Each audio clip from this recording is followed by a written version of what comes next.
bonjour à tous. Alors aujourd'hui, dans notre quotidienne, je vous propose de parler d'un thème important, la préservation de la langue. Aujourd'hui, donc en Calédonie, on en a 28, sans compter que nous avons aussi les dialectes, donc un sujet que nous allons développer dans notre rubrique C'est bien de chez nous. Ensuite, c'est les vacances, on va parler scout dans notre rubrique Job et éducation. Et enfin, pour notre rubrique On s'occupe de vous, avec tous ces fast-food, avec tout ce qu'on a à manger, on mange un peu n'importe comment. Donc Anna Chiran nous emmène à Doneva pour des ateliers alimentation. Mais avant de développer tous ces sujets, retrouvons notre invité du jour.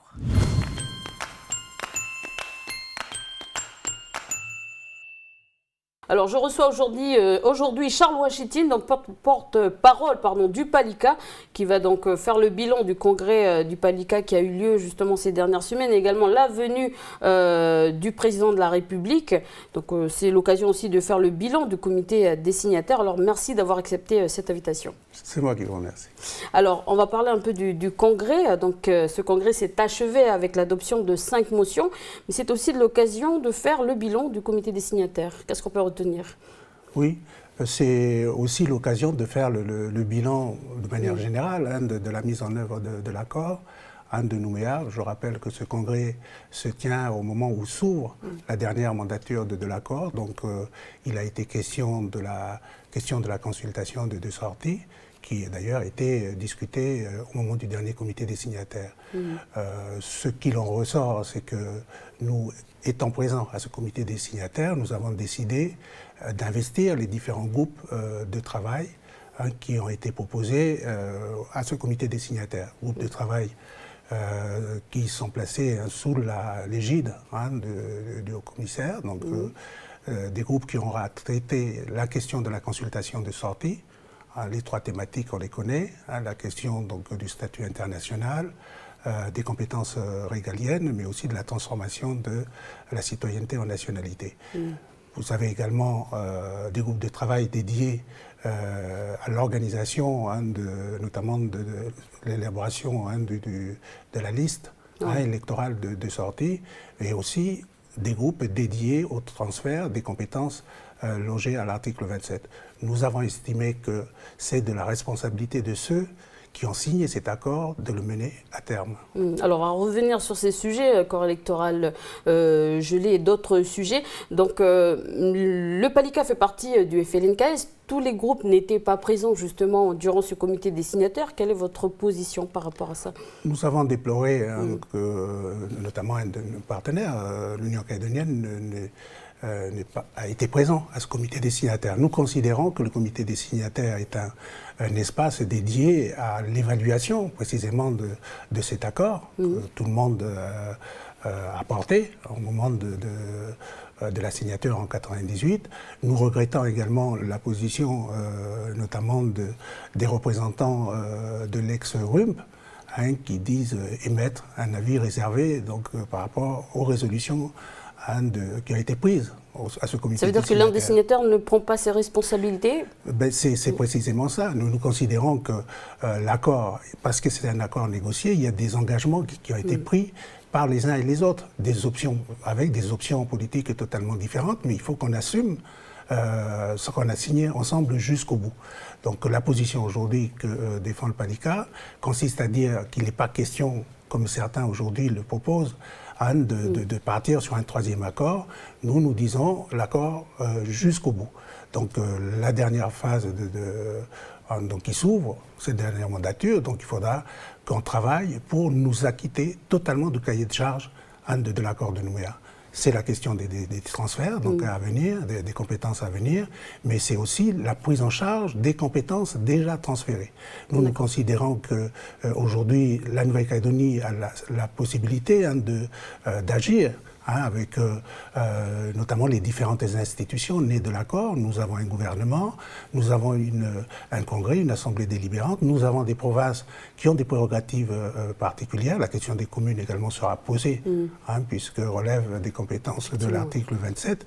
Mais nous avons aujourd'hui les leviers qui nous permettent de travailler pour le compte des citoyens, pour le bien-être des citoyens. D'accord. Alors pour revenir au Congrès, le Palika dit justement, vous l'avez dit tout à l'heure, non à un 3e accord, et vous mentionnez aussi la maîtrise du nickel. Alors, est-ce que c'est plus que nécessaire justement cette maîtrise du nickel? Ça veut dire quoi? Nous considérons que la Nouvelle-Calédonie, comme tous les pays qui veulent s'émanciper, doivent fonder leur émancipation sur l'exploitation de leurs ressources premières. En l'occurrence, pour la Nouvelle-Calédonie, c'est le nickel. Nous considérons que le nickel doit être le pilier de la décolonisation.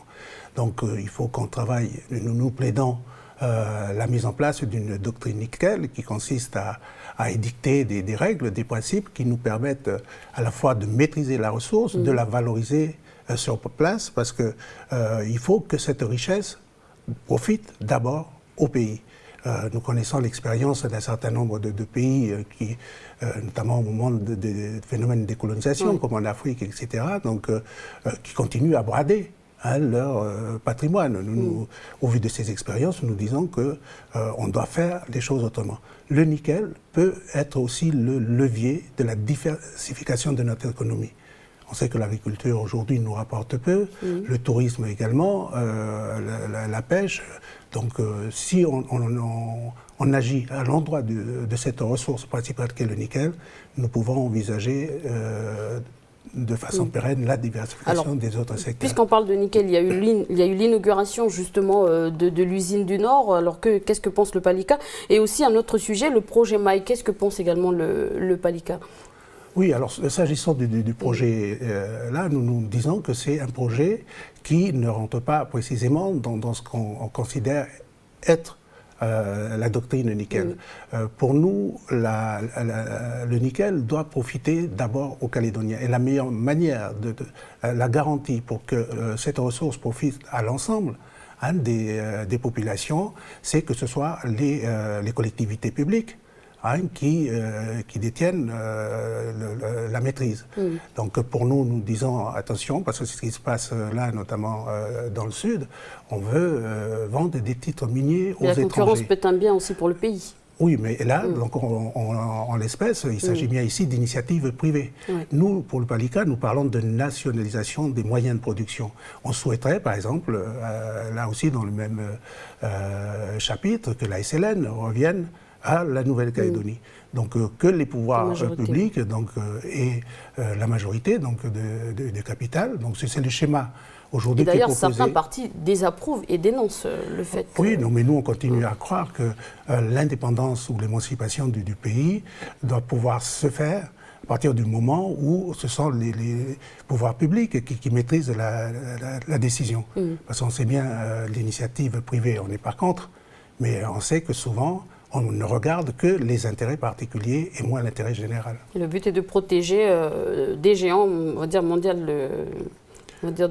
pour la mine en fait, de protéger notre ressource minière. On a affaire donc à des multinationales. On sait que les multinationales, donc ils ne travaillent que pour leurs propres intérêts. Donc nous disons, il faut qu'on arrête. Il faut qu'on se sorte des schémas archaïques qu'on ait pu voir de par le passé dans l'exploitation de notre richesse, comme ça a été le cas à l'époque avec la SLN. Il faut qu'on trouve d'autres formules qui permettent de valoriser totalement notre ressource. On a parlé de la mine, on revient un peu sur le FLNKS. Tout à l'heure, on l'a un peu mentionné, l'Union calédonienne propose justement un projet autour de l'organisation du FLNKS. Qu'est-ce que vous en pensez ? Nous disons déjà, travaillons ensemble à l'intérieur du Front. Le Front est signataire de l'accord. Donc il faut qu'on arrive à trouver une certaine cohésion. Est-ce qu'un président ne peut pas être plus représentatif pour le FLNKS a eu un président de par le passé. Donc on a considéré que la formule là a fait 100 ans. Donc aujourd'hui, c'est un bureau politique qui anime le Front. Nous, ce qu'on souhaite simplement, c'est qu'on arrive à trouver de la cohésion à l'intérieur du Front. Donc aujourd'hui, vouloir élargir le Front, alors même que les problèmes dans le fonctionnement même du Front, et j'évoquais tout à l'heure la question notamment du dernier comité de signataires, ou la question de la mine, nous ne sommes pas tout à fait en phase avec nos partenaires, certains de nos partenaires à l'intérieur du Front. Donc réglons ces problèmes à l'intérieur, donc par la discussion, par le débat, et si possible, à ce moment-là, donc on ouvrira vers les autres citoyens, donc indépendantisme, mais pourquoi pas vers les mouvances progressistes. Alors justement, vous parlez de régler les choses avec l'Union calédonienne. Les relations, on va dire, sont venimes. Donc pourtant, vous proposez le même projet, c'est que le pays, la Nouvelle-Calédonie, soit indépendant. Qu'est-ce que vous avez envie de proposer comme, on va dire, projet de société à la population calédonienne qui, je pense, est dans le flou aujourd'hui par rapport à toutes ces divergences? Nous considérons que le projet de société, il s'écrit au quotidien. Enfin, au moins pour ce qui nous concerne, hein, depuis qu'on a parlé d'option d'indépendance en 1976, donc qui dit indépendance dit une certaine rupture avec le système en place. Donc on y a travaillé, donc, y compris donc, au travers de la mise en place des accords successifs que sont les accords de Matignon-Oudinot et l'accord de Nouméa. Pour nous, ce sont des voies qui nous permettent de rompre avec le pouvoir de tutelle.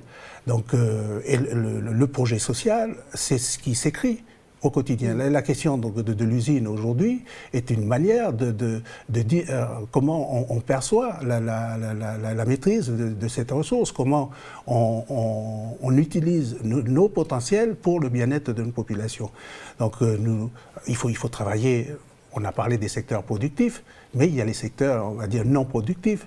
Donc la question de l'école aujourd'hui, comme la question de la santé, donc sont pour nous des questions prioritaires, parce que c'est à partir de notre capacité à agir hein, pour le bien de nos concitoyens qui nous permettront de dire si oui ou non l'indépendance telle que nous préconisons est viable pour tous. D'ailleurs, vous parlez de l'école. Le président de la République, quand il est venu en Nouvelle-Calédonie, a mentionné qu'il y aura plus de moyens justement pour l'université. Il a mentionné également le corps électoral, la sécurité. Donc, que pensez-vous justement de ces déclarations et de sa venue en Nouvelle-Calédonie? Est-ce que les choses vont changer ou pas? Ce qu'on note donc au sortir de la déclaration du président, il dit simplement il faut respecter les engagements. L'État donc le respecte dans ce qu'il a entrepris, c'est-à-dire les moyens aujourd'hui dédiés à la formation et notamment à l'université, les moyens dédiés à l'accompagnement des compétences transférées. Donc évidemment, il faut évaluer en termes de rééquilibrage, parce que nous considérons qu'il faut continuer la question des contrats de plan, qui sont... Donc c'est à nous de discuter avec l'État pour voir si oui ou non l'État agit bien dans le sens donc de son engagement. Pour ce qui nous concerne, nous avons aussi notre propre responsabilité. Aujourd'hui, sur des questions comme la question notamment de l'éducation, un exemple, ou la question de la santé, ce sont des compétences aujourd'hui totalement assumées. Le bilan qu'on en tire, c'est que notre système reste peu performant, donc il faut changer le système de l'intérieur. Ça passe non seulement par la réforme en matière de programme scolaire, mais ça passe aussi par des discussions autour du rythme scolaire, etc. Donc il y a un travail aujourd'hui qui nous attend. Il faut qu'on puisse évaluer ce qu'on fait, nous, à partir de nos propres leviers de décision.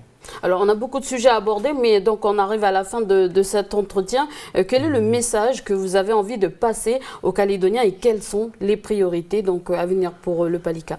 Non, je crois qu'il faut croire en l'avenir du pays. Le pays, je crois, aujourd'hui, est riche de son histoire. Il faut pouvoir rebondir là-dessus. Quand j'entends un certain nombre de partis politiques, et notamment de droite, qui continuent à parler enfin, le seul mot d'ordre, c'est de dire rester dans la France. Ils ont une histoire aujourd'hui totalement liée à celle du peuple kanak et du pays ici. Donc il faut investir cette histoire, il faut habiter cette histoire.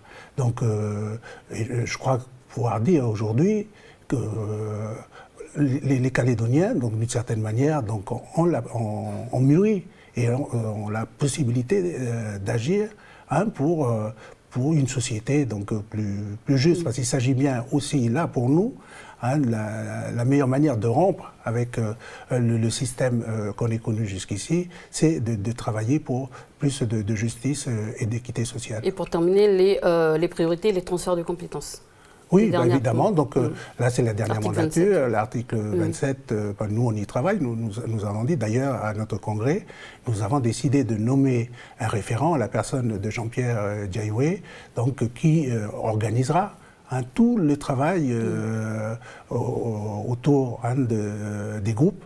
Je l'ai indiqué, pour le transfert de l'article 27, pour la consultation pour le corps électoral sous l'égide de l'État. Donc c'est lui qui est en charge d'organiser pour le compte du PALICA. Voilà, pour les priorités du PALICA. Donc Charles Ouachetine, merci d'avoir accepté cette invitation. Merci beaucoup.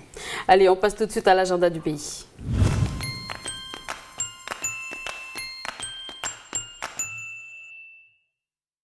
Bonjour Davina. Salut Élise, bonjour à vous à la maison. Donc avant de commencer avec les infos pratiques, Élise, je voulais faire un petit rappel. Demain, vendredi 28 novembre, il y aura la diffusion sur NCTV du documentaire sur l'usine du Nord réalisé par Jacques-Olivier Trempa.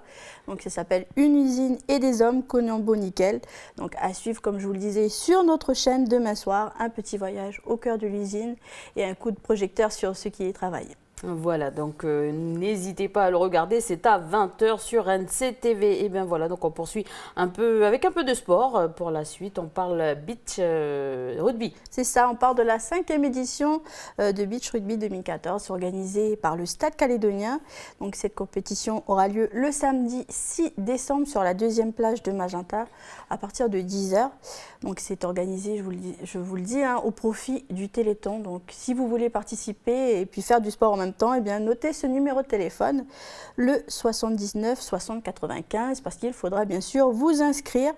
Pour vous parler en bref de cette discipline, ça se rapproche plus du rugby à 7, sauf qu'il n'y a pas de plaquage, il n'y a pas de mêlée et il n'y a pas de touch. Donc voilà, c'est interdit dans le beach rugby. Et puis, si vous voulez participer, il faudra former des équipes de 7 personnes, donc 5 sur le terrain et 2 remplaçants. Et puis, les matchs vont durer environ 10 minutes, donc 5 minutes par mi-temps. Voilà, donc jouer au bord de l'eau avec la chaleur qu'il y a en ce moment, ça pourrait justement vous motiver à aller vous inscrire et puis faire du sport. Donc ensuite, on s'intéresse à la rue piétonne de Noël organisée du côté de Koumak au profit du Téléthon aussi. C'est ça, Élise. En fait, la mairie de Koumak met en place plusieurs événements le même jour. Il y aura, comme tu le disais, la rue piétonne de 17 h à 21 h, mais il y aura également donc un mini-raid et une rando VTT qui seront proposés. Donc à 17 h, départ de cette fameuse rando VTT et du mini-raid. Il faut d'abord vous inscrire et appeler donc le numéro qui s'affiche, le 42 78 42. Une bonne façon de faire une bonne action, de faire du sport et puis de s'amuser. Eh bien écoute, on va continuer notre marathon pour l'information qui suit du côté de Point-Bout cette fois-ci. C'est ça, on parle de ce qui va se passer le samedi 29, donc demain, sur le plateau sportif de Point-Bout. Je t'en avais parlé, mais bon, pour ceux qui sont inscrits, il y a ce fameux tournoi là, dédié aux adultes, de 18 à 70 ans et plus. Voilà, la journée commence à 8 h, il ne faut pas rater le départ surtout. Et rappelez-vous qu'il faut venir avec une casquette et puis de l'eau. On fait du sport, il fait chaud, il faut s'hydrater pour éviter tout désagrément, on va dire comme ça. Ensuite, après le sport, on parle un peu musique pour suivre avec le festival Esme la musique. C'est ça, Élise. Je vous rappelle aussi que le festival Esme la musique, c'est organisé par le Centre culturel de Yingen, à Gourma-Boirat, et puis en partenariat avec la province Nord et puis différentes mairies, à savoir Wailou, Ponériouin, Tours et Puebo. Ce festival aura lieu le vendredi 12 décembre sur le site de Vieux-Touot.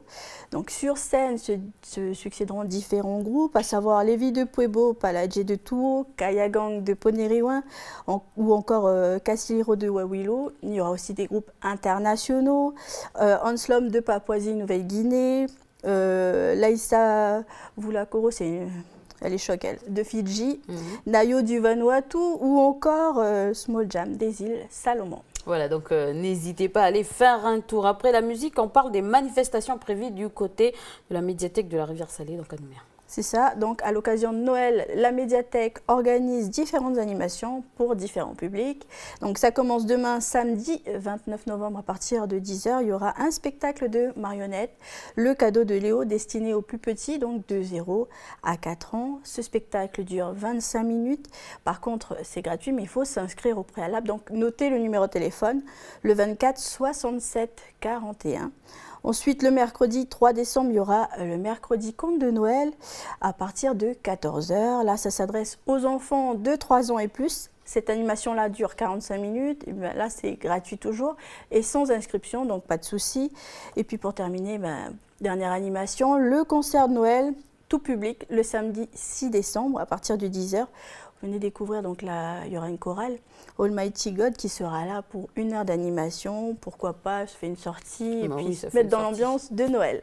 Voilà, et bien après la musique, on parle des différentes manifestations prévues du côté de la médiathèque de Rivière-Salée à Nouméa. Oui, c'est ça, Élise. À l'approche de Noël, la médiathèque met en place plusieurs activités. Ouais. D'accord. Donc ça commence samedi 29 novembre à 10h. Il y aura un spectacle de marionnettes, donc le cadeau de Léo. C'est destiné aux plus petits de 0 à 4 ans. Ce spectacle dure 25 minutes. Par contre, c'est gratuit, mais il faut s'inscrire. Donc, notez bien le numéro de téléphone, le 24 67 41.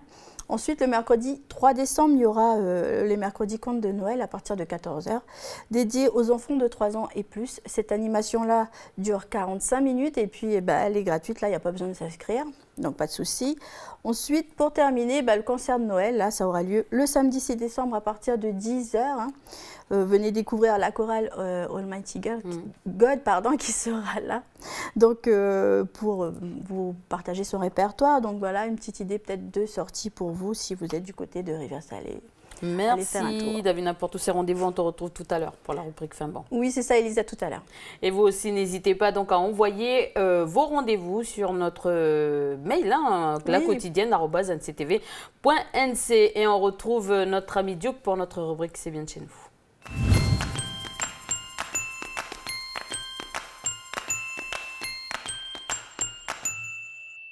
Bonjour Duke, alors aujourd'hui on parle de l'importance de nos langues vernaculaires. C'est ça, bonjour Élise, bonjour à vous à la maison. Alors Élise, pour commencer on peut déjà définir ce qu'on entend par vernaculaire. Vernaculaire signifie un peu tout ce qui est propre à un pays, tout ce qui est propre à une ethnie. Et ici au pays, donc on dit qu'on a 28 langues vernaculaires, Élise. Même plus si on compte certaines langues comme le siché par exemple, qui est encore parlé dans la tribu de Kéli, c'est ça. Et en plus de ces langues, Duke, il y a aussi les dialectes. C'est vrai qu'il y a pas mal de dialectes, surtout dans le nord du pays. Et puis voilà, la différence entre un dialecte et une langue, en fait, tous les dialectes là, sont juste une langue. Enfin, c'est la même langue, mais on va dire que c'est différentes variantes d'une même langue selon la région dans laquelle on se trouve, quoi, Élise. Puis pour rester sur cet aspect vernaculaire là qu'on a défini juste avant, on peut dire qu'ici au pays on a de la chance de parler cette langue-là parce que selon par exemple le nom que nos vieux ont donné à une plante, un animal ou même nos noms à nous, les personnes, on peut déduire si cet objet-là ou cet animal-là est vraiment originaire du pays ou prend ses racines ailleurs. Et puis voilà, par exemple, on peut donner par exemple l'exemple de l'anguille. Par exemple, en Païti, l'anguille se dit Aoutan. Aoutan, là, on sait que c'est un nom vraiment du pays. Du coup, on sait que l'anguille, elle vient d'ici, quoi. Et puis à côté de ça, on a par exemple des poissons qui viennent juste d'être introduits comme le black bass, tout ça. Le black bass, même si on parle en langue vernaculaire, on utilisera tout le temps ce terme-là, black bass, parce qu'il n'y a pas de black bass ici chez nous. Alors aujourd'hui, c'est une problématique. On parle souvent de la perdition de la langue. C'est pour ça qu'on s'est battu pour que justement les langues soient enseignées dans les écoles. On peut effectivement dire que la langue française, même si aujourd'hui elle nous permet de communiquer avec plus de 274 millions de francophones à travers le monde, cette langue a quand même été un instrument de colonisation. Et du temps de nos grands-parents, nos langues étaient interdites à l'école. Et aujourd'hui, justement, on se doit de mettre en valeur ces langues-là. C'est vrai, Elise. Alors, on a vu ce que tu disais là par rapport à nos grands-parents, tout ça, qui se voyaient être interdits de parler ou parler en langue du pays, quoi, à l'école. C'est une souffrance pour eux. C'est vrai, on l'a vu ça à travers un des derniers magazines là, sur les traces du passé, là, concernant les écoles de mission. Les écoles de la mission. Et puis voilà, aujourd'hui, on peut même ajouter que certaines personnes, certains de nos frangins, nos frangines et tout, là, ils sont tellement colonisés encore dans leur tête que... qu'ils ont honte de parler nos langues, quoi. Je prends souvent l'exemple, quand je discute avec mes frangins, là, je prends souvent l'exemple de personnes qui travaillent par exemple, dans les bureaux, dans les services provinciaux, par exemple. Une fois, je me suis rendu dans un des services provinciale là, de chez moi. Et puis j'entendais une mémé qui arrivait qui ne savait pas parler le français, quoi. Elle parlait en négoné. Et elle avait du mal à communiquer avec une des secrétaires, je crois, qui faisait que de lui répondre en français, quoi. Alors que je sais que la personne, cette secrétaire-là, elle parle le négoné mieux que moi. Et puis mais je pense qu'elle avait un peu honte ou elle était gênée de parler le négoné. C'était ton sentiment, en fait. Voilà, du coup, la mémé, elle n'a pas pu avoir les informations qu'elle voulait parce qu'on a encore ce genre de sentiments-là ancrés en nous, quoi. Oui. Et puis, voilà, pour la petite parenthèse, histoire, Elise. Mais c'est vrai qu'aujourd'hui, il faut développer nos langues, les préserver et surtout faire attention parce que je disais qu'aujourd'hui, on avait de la chance d'avoir des gens assez compétents qui travaillent, par exemple, à l'ALK. Et on a besoin de ces personnes-là, de ces linguistes-là pour remettre un peu dans l'ordre dans les traductions qu'on utilise en français, les traductions de certains mots de chez nous. Je prends ici, dans notre émission, dans notre chronique, plutôt c'est bien de chez nous, on parle souvent du mot coutume. Alors aujourd'hui, il y a beaucoup de théories, beaucoup de bouquins, beaucoup d'expositions qui parlent de l'identité kanak. Et tout de suite, les gens font tout de suite référence à la coutume kanak.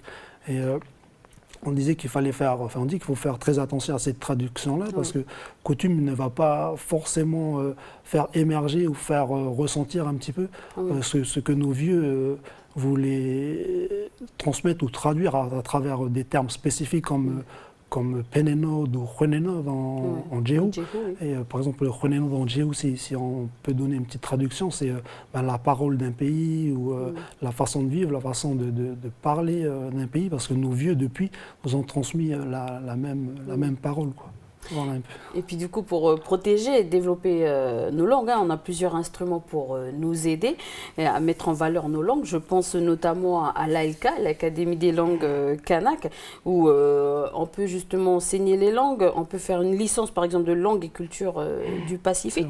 Il y a eu aussi les EPK, à ne pas négliger. On aura peut-être sûrement un reportage à faire là-dessus, où certains, on va dire, enseignements étaient justement dispensés en langue. Et depuis 2005, nos langues sont enseignées en primaire. C'est vrai que nos langues sont enseignées en primaire depuis 2005 et avant ça, dès 1992, je crois, on a intégré aussi l'enseignement de 4 de nos langues vernaculaires dans le secondaire. Voilà, pour revenir sur l'ALK, donc l'Académie des langues kanak, c'est un organisme qui dépend en fait du territoire, du gouvernement de la Nouvelle-Calédonie, qui a été créé en 2007 suite aux accords de Nouméa, Élise. Et puis voilà, tout ça pour dire que c'est un outil public, quoi. Du coup, si certaines associations, certains établissements scolaires, même des particuliers, des privés, ont des travaux à mener qui sont en lien, quoi, avec... Ils peuvent se rapprocher de l'ALK. Il ne faut pas hésiter à les solliciter.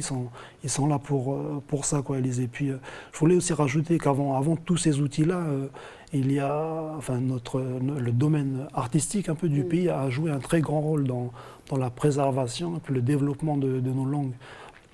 Il y a quelques années de ça, il y a la forte dynamique Kaneka, quoi, qui a poussé un peu notre société à ramener un peu nos langues vernaculaires, nos langues du pays à travers, je veux dire qu'aujourd'hui, grâce à cette dynamique-là, Kaneka, on entend parler, on entend chanter du djéhou, du kharadjou, du tchemoui à la radio, à la télé. Nos langues sont exportées à travers, on va dire, à travers ces champs-là, à l'extérieur aussi du pays. C'est vrai, à l'extérieur du pays, puis c'est surtout un grand merci à ces artistes-là, parce que dans nos quartiers, à un moment donné,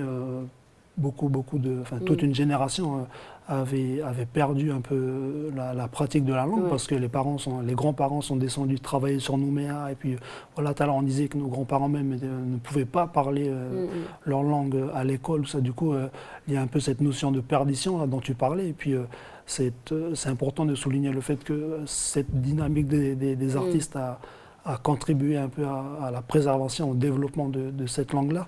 Et puis voilà, au jour d'aujourd'hui, on a, comme tu disais, on a la chance d'avoir nos enfants qui réapprennent à parler nos langues ici dans nos écoles. Et d'ailleurs, Elise, c'est justement dans un établissement scolaire de Thio que Mara Lourdes s'est rendue, Mara Lourdes, notre collègue. Elle s'est rendue donc à Thio et puis elle a assisté là-bas à une rencontre un peu entre des élèves du collège de Thio et une écrivaine qui s'appelle Marie Diaz. En fait, voilà, Marie Diaz, elle a écrit un bouquin qui s'appelle L'Invisible. Et puis c'est son bouquin-là qui a été le lauréat du concours Livre Mon Ami. D'accord. Et puis voilà, nos petites sœurs, nos petits frangins de Thio ont effectué un petit travail au niveau de la langue de Kharadjou. Ils ont fait des traductions un peu de quelques passages de ce livre-là. Voilà un petit travail encore qui met en valeur les langues du pays. Et puis voilà, Elise, je vous propose à vous à la maison qu'on regarde ensemble ce petit reportage donc signé Mara Lourdes. Dans ce camp, près du lac, se tenait un wigwam solitaire. Au-dessus de l'entrée, la silhouette de Thiam l'Orignal veillait sur ses habitants. Le plus valeureux des chasseurs vivait là, avec sa sœur. Chacun prenait grand soin de l'autre. Le jeune homme rapportait les plus lourdes charges de viande, les saumons les plus gras, les plus belles fourrures. On le disait puissant, généreux, irrésistible. Mais nul ne l'avait jamais vu, sauf sa sœur. On l'avait surnommé l'invisible. Toutes les femmes du clan rêvait de l'invisible. Les jeunes filles en âge de se marier brûlaient de percer son secret. Les femmes mûres, les mères et même les anciennes soupiraient encore après lui.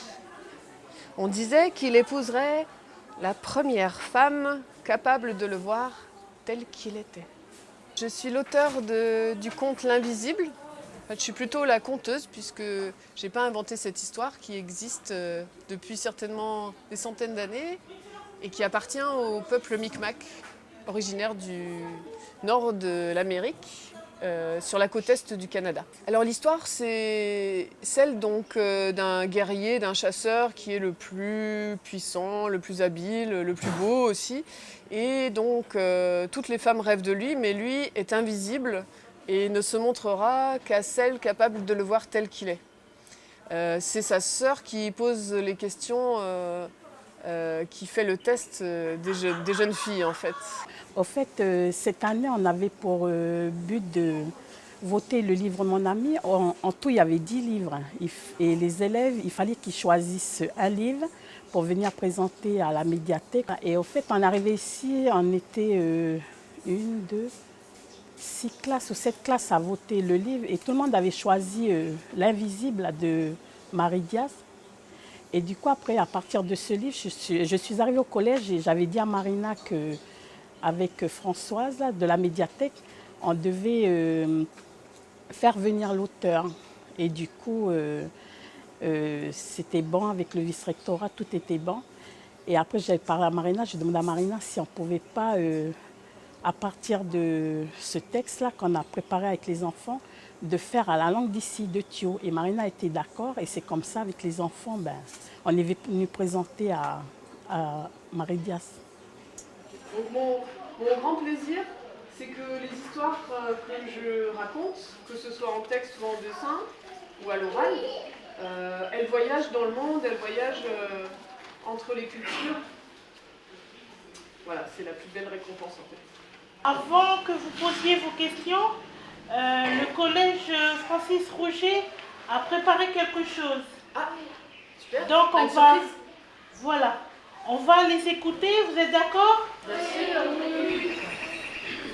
Nous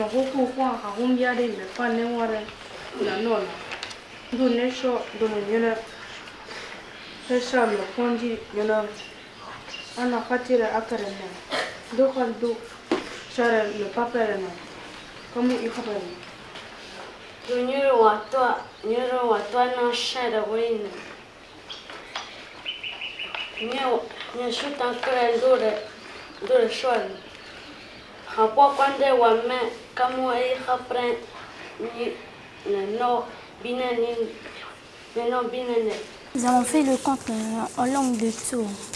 C'est le Khalengouret. mais c'est bon, c'est joli à lire le texte, hein, le conte. Et puis, mais moi j'apprends une nouvelle langue aussi à Tours, parce que moi je ne suis pas d'ici de Tours. On a travaillé sur le projet Livre mon ami, que les élèves de 6e présentent tous les ans. Et ils ont choisi le livre L'Invisible, l'album, avec leur documentaliste. C'est avec elle que j'ai travaillé. Ils ont résumé le livre. Ensuite, on l'a traduit en langue pour pouvoir le présenter devant l'auteur. Alors cette langue, c'est le Khalangoué, qui est la langue de Thio. Justement, ici à Thio, c'est le Khintu qui domine. Cette langue est plus parlée dans la région de Borindi, la tribu de Saint-Filippo II, à Thio Mission, et un peu partout. Disons qu'elle se perd un peu ici à Thio. C'est important de justement vulgariser cette langue parce que les enfants à Thio aujourd'hui ne parlent pas vraiment leur langue. Voilà, donc on ne peut pas parler des avancements concernant la préservation de nos langues kanak sans penser à nos vieux, alors qui, il y a bien longtemps, ont traduit la Bible en différentes langues du pays. D'ailleurs, c'est une chance pour nous de les avoir encore aujourd'hui. Ces Bibles en Jehu, en Engone, c'est vraiment... en indien, justement, oui, il y a même des dictionnaires en indien, en yaï. Donc, ces instruments-là sont vraiment des trésors pour nous, surtout pour les jeunes d'aujourd'hui, pour pouvoir réapprendre ou apprendre la langue. C'est vrai, Elise. En plus, il faut souligner le fait que dans ces Bibles que nos vieux ont traduit, le langage qu'ils utilisent, le vocabulaire, c'est le vrai langage. C'est un vrai langage, un vrai parler, le parler des vieux, quoi. Même si aujourd'hui, nous sommes encore très nombreux à parler nos langues vernaculaires, on est un peu moins nombreux à utiliser le langage que nos vieux utilisaient pour traduire ces Bibles-là. On introduit beaucoup de mots en français d'ailleurs dans la langue d'aujourd'hui. C'est vrai, mais on n'est pas les seuls à faire ça. Oui. D'ailleurs, au niveau de la langue française, beaucoup de personnes se plaignent du fait que le français devient très... familier, et puis même influencé par tous ces termes anglais. Là. Du coup, voilà, on n'est pas les seuls. On va dire que notre langue, il n'y a pas de perdition, mais elle évolue plutôt. Et puis pour revenir sur ce qu'on disait par rapport au langage utilisé dans la Bible, là, nous, en Engone, ce langage-là, on l'appelle le Iwateno. Et puis, voilà, c'est un langage à connotation très respectueuse. On va plutôt utiliser ce langage-là quand on va s'adresser aux personnes qu'on respecte le plus, donc les vieux du pays, on va dire ça comme ça. Et aujourd'hui, il faut rappeler que sur les environ 7 milliards d'humains sur la Terre, nous sommes une infime partie à parler justement ces précieuses langues.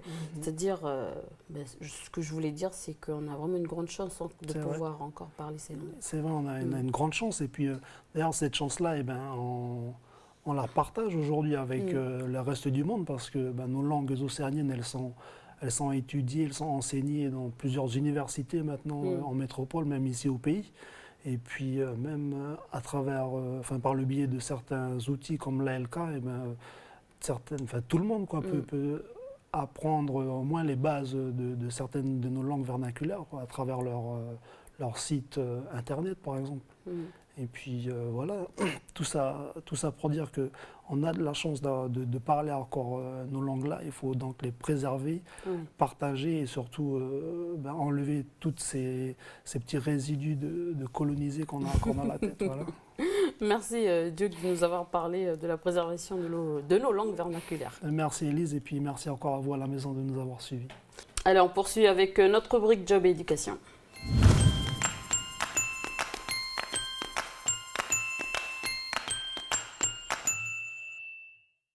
Bonjour Marie-Hélène, donc l'éducation est au programme du jour. Cette fois, on s'intéresse à un mouvement éducatif mondial fondé sur le bénévolat, le scoutisme. Oui, bonjour Élise et bonjour à vous, fidèles téléspectateurs. Alors c'est vrai que comme les centres aérés, on le sait à travers les activités qui le favorisent, si tu veux, l'apprentissage de certaines notions. Donc voilà, le mouvement scoutisme, c'est la même chose, Élise. À travers leurs associations, elles incitent aussi finalement les enfants à bénéficier d'un apprentissage, d'acquérir des valeurs aussi. Alors que lorsque l'on parle justement d'éducation, qu'est-ce que les parents doivent entendre? Parce que souvent, on fait l'amalgame entre aller en centre de vacances ou aller, dans les centres de scoutisme, par exemple, c'est, on va dire, faut éduquer les enfants alors que c'est pas ça, je pense. Hein. Alors, comme les parents sont censés transmettre une éducation à leurs enfants, alors que peuvent-ils espérer de plus? Eh ben, moi, j'ai envie de te dire quand même que les centres aérés et les associations de scoutisme, leur vocation, hein, lorsqu'elles défendent certaines valeurs, hein, eh ben, c'est quand même de participer à l'éducation de nos enfants. C'est participer. Oui, de participer, pardon, et non pas de tout assumer seul. C'est vrai, tu as raison, puisque c'est un acteur, si tu veux aussi, enfin ce sont tous des acteurs, si tu veux, d'éducation, donc au même titre que la famille et que l'école, voilà, elle donne aussi, on va dire, hein, des outils hein, aux enfants pour se construire. Alors, que dire aux parents, justement, qui se posent la question concernant cette notion d'éducation? Eh bien, on peut leur dire effectivement qu'à travers ces associations, si tu veux, l'idée c'est de donner du sens à l'action, Élise. Qu'est-ce que ça veut dire? Ça veut dire que pendant que l'enfant il est en train de s'amuser lors d'un atelier ou lors d'une activité, et ben l'art de rien, il est en train d'apprendre et d'acquérir en fait des connaissances qui vont lui permettre donc de se construire et de se développer. Alors, certains parents pensent que durant le temps de loisirs, hein, il est préférable que l'enfant s'ennuie et trouve ses propres occupations pour se découvrir. C'est vrai. Certains, ben moi, la première des fois. C'est vrai, moi je suis d'accord aussi hein, là-dessus. Il faut apprendre à s'ennuyer, il faut s'ennuyer parce que du coup, voilà, ça révèle un petit peu plus l'imaginaire de chacun. Et certains psychothérapeutes, si tu veux, ils sont aussi d'accord là-dessus. Hein, ils le disent, hein, que l'ennui, voilà, enrichit, permet, si tu veux, un enrichissement de nous-mêmes. Voilà, donc ce qui n'empêche que pendant les temps de loisirs, hein, l'enfant peut aussi bien évidemment s'amuser, hein, puisque ça lui permettra également de s'épanouir et puis voilà, de s'enrichir de la même manière. Voilà, grâce justement à toutes ces activités qui leur sont proposées, comme on le dit depuis tout à l'heure, dans les centres aérés ou dans les associations donc, de scoutisme. Et puis tu sais, comme le disait un homme hein, qu'on peut qualifier de grand homme, hein, Nelson Mandela, hein, l'éducation est notre arme en fait la plus puissante pour changer le monde, Élise. Bon, ben, je suis complètement d'accord avec lui. Alors en Calédonie, justement, il existe un mouvement scoutisme. Qui sont-ils et que proposent-ils? Alors ici, justement, c'est l'association des skis et guides, en fait, des skis et guides, des scouts et guides de France. Non, parce que le scout, c'est good, c'est normal. Voilà, merci Élise, qui propose donc, des activités diverses, si tu veux, aux jeunes âgés de 6 à 21 ans. Alors, il y a des activités de découverte, d'aventure, il y a également la découverte de la vie en pleine nature, et puis ils sont donc encadrés par des bénévoles. Et ces bénévoles, si tu veux, ils sont en général diplômés, ils ont donc un BAFA ou un BAFD, hein, selon la mission qui leur incombe. Donc on répète hein, pour nos chers téléspectateurs que le BAFA signifie le brevet hein, d'aptitude aux fonctions d'animateur et le BAFD c'est le brevet d'aptitude aux fonctions donc de directeur. Alors comme le scoutisme est un mouvement mondial, hein, combien y a-t-il de groupes au pays? Alors il y en a 6 Élise quand même, il y en a 4 à Nouméa et 2 en province nord, il y en a un à Yengen et puis un du côté de Ponériouin. Alors ce qui représente au total 389 scouts et guides, voilà. Ça fait beaucoup, c'est beaucoup quand même. Pas mal, hein. Pas mal. Voilà, selon les informations que j'ai eues hein, sur un document qu'ils éditent, hein, en fait. Hein, donc c'est vrai que ça représente pas mal de personnes. Alors moi, je vous propose qu'on se fasse une petite incursion, en fait, dans un camp qui a eu lieu en fait en octobre dernier du côté de Poya. Donc ça se passait à la tribu de Karachi. Karadji, merci Élise de me corriger. Alors, chaque activité, elle avait un objectif, hein, voilà, bien évidemment, hein, apprendre et puis expérimenter des choses. Donc, voilà, comme le vivre ensemble, le vivre avec expérience. Donc, on va voir tout de suite le reportage d'André Ravel.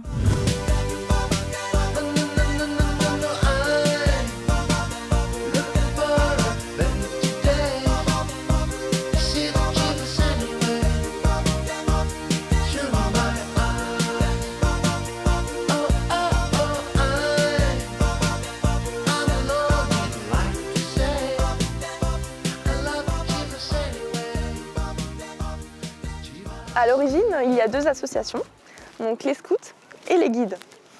L'Organisation mondiale du scoutisme et l'Organisation des guides et éclaireuses du monde. Donc ces 2 associations ont fusionné, ça s'appelle les scouts et guides de France. Et les scouts et guides de Nouvelle-Calédonie sont rattachés à cette association et donc affiliés au scoutisme mondial.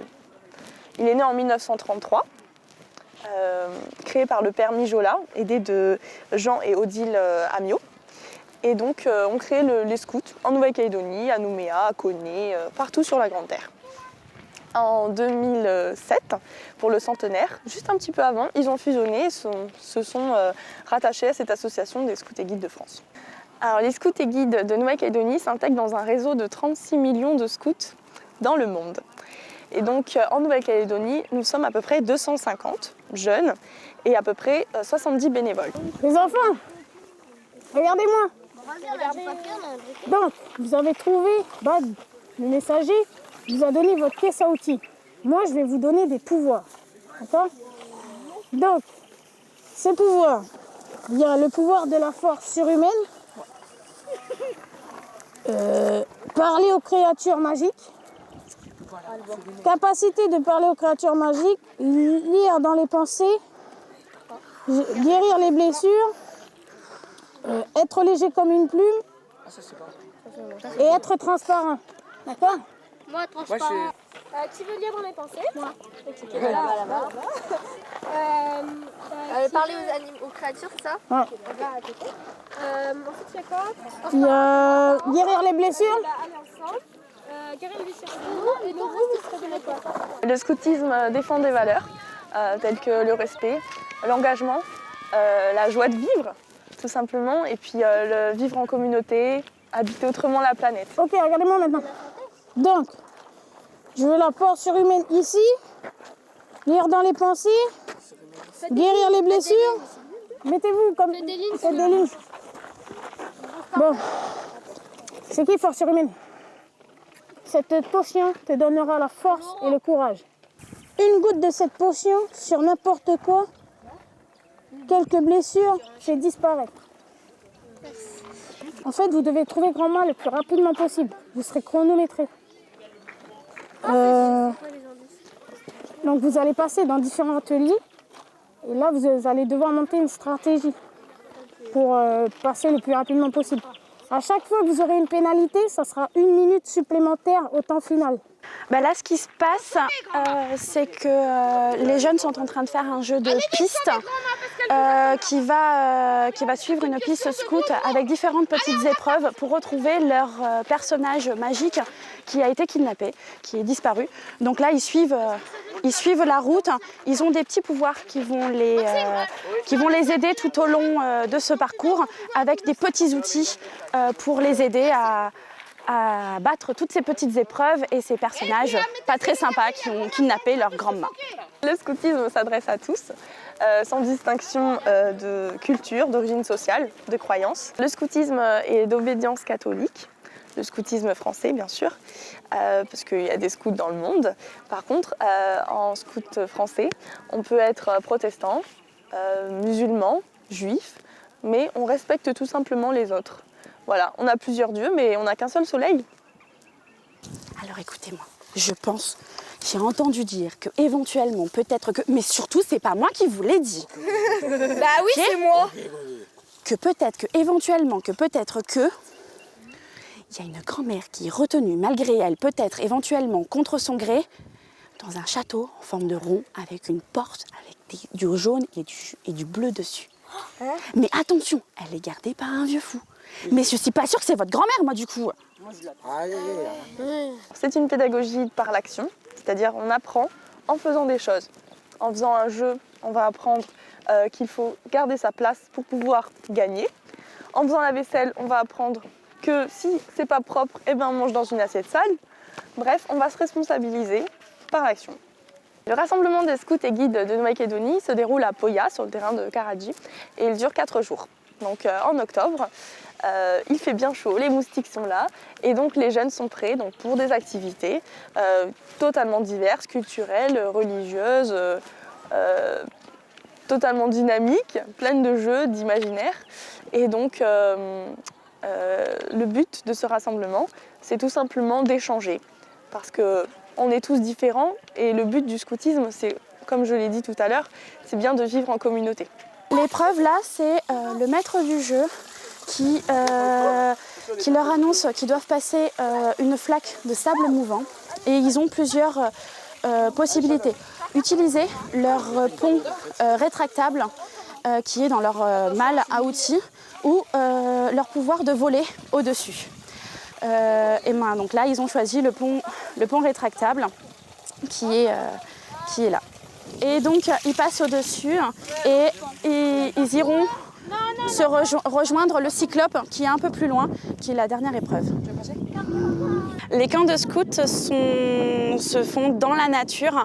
Une de nos valeurs essentielles, c'est de vivre dans la nature et de s'adapter à la nature. On est là pour la protéger, on est là aussi pour vivre avec elle. Et donc le but, c'est de construire nos camps et de vivre nos camps en s'adaptant à elle, en créant des tables, des constructions, et avec ce qu'on trouve. Et ça leur permet d'avoir des tables, d'avoir des tentes et de s'amuser dans la nature. Là, cet aménagement, c'est l'aménagement des pionniers. C'est un coin cuisine, salle à manger et vaisselier. Donc composé exclusivement de rondins de bois et de cordes. Tout tient avec une série de nœuds qui s'appellent des breulages, donc qui permet de faire tenir la structure et donc de s'asseoir. Tout simplement. Pour s'abriter aussi du soleil, de la pluie éventuellement, avec un système pour rouler, pour pas que le vent se glisse dedans quand les enfants ne sont pas là. Et le coin feu au milieu, avec des bras zéro, refait donc avec du matériel de recyclage. Chemise à foulard et mon sac sur ton dos, le scoutisme dans la peau. Quand on dit parole de scout, c'est tout simplement je m'engage. On fait ce signe-là, donc je me respecte, je te respecte et j'ai la foi. Ici, le fort protège le faible, tout simplement. Donc si tu fais ça, tu t'engages à te respecter toi-même et à respecter les autres. Alors, ce jeu à la recherche de grands mâts était vraiment original. Ça me fait penser quand j'étais enfant. Mais bon, je ne veux pas raconter mes petites histoires. Non, maintenant que tu as introduit. Non, mais quand on était enfant, comme toi aussi, je veux dire, on imaginait des choses, genre quand on joue dans les nuages ou j'en sais rien, moi, des choses comme ça. Voilà, on se faisait des délires. On s'imaginait des amis à côté. Ben, c'est un peu pareil, quoi, tu vois. On se racontait des histoires. Voilà, on se racontait des histoires. Ouais. Il emmenait, pour raconter un peu le reportage, donc ils amenaient les jeunes à solliciter leur imaginaire. Exactement, c'était ça. Et puis bon, tu sais que dans le fond, en fait, l'objectif, c'était en fait d'expérimenter le vivre ensemble. D'accord. Donc voilà, tu vois. C'était le but. Ouais, c'était le Alors, but. je trouve que ce mouvement, en fait, donne de l'espoir aux jeunes. Qui sait combien de jeunes seront responsables, autonomes, solidaires et prêts à jouer justement un rôle dans la société. Ouais. Alors, au fait, quelle est justement l'origine du mot scout? Alors, scout, en fait, c'est un mot anglais, figure-toi, qui signifie en fait éclaireur. Et on comprend en fait le choix de ce terme lorsqu'on découvre voilà, le fondement en fait du scoutisme. On l'a vu dans le reportage, la jeune cheftaine là, elle nous parle de la vie en groupe, voilà, de la solidarité, de l'entraide. Elle nous parle également du respect de l'autre, de la nature. Donc, tu vois, voilà, le terme éclaireur, si tu veux, résume bien voilà, toutes ces notions, tous ces fondements. Ensuite, le jeune, si tu veux, il va aussi apprendre à respecter certaines valeurs. Il y a également la loyauté. Il y a également la confiance, l'intégrité. Tout ça est également abordé, tu vois, durant ces camps de vacances, à travers les activités.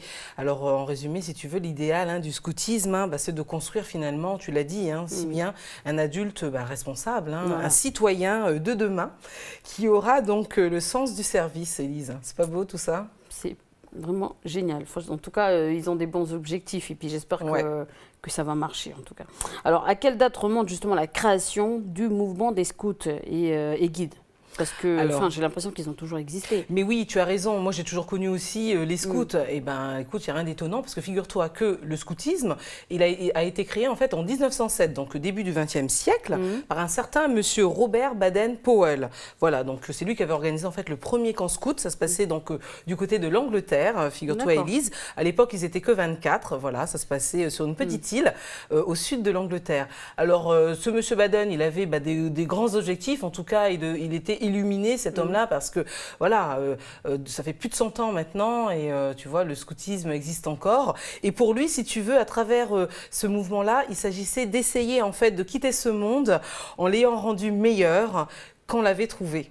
Donc Alors, c'est une belle devise aussi. Voilà, Hein. c'est une belle devise. Et puis en tout cas, s'ils existent encore aujourd'hui, c'est que, on va dire, ce monsieur Ça avait fonctionne. raison. Ça fonctionne, que ce monsieur avait raison justement de créer le scoutisme. Alors justement, comme le scoutisme est un mouvement mondial, il doit y avoir beaucoup de membres.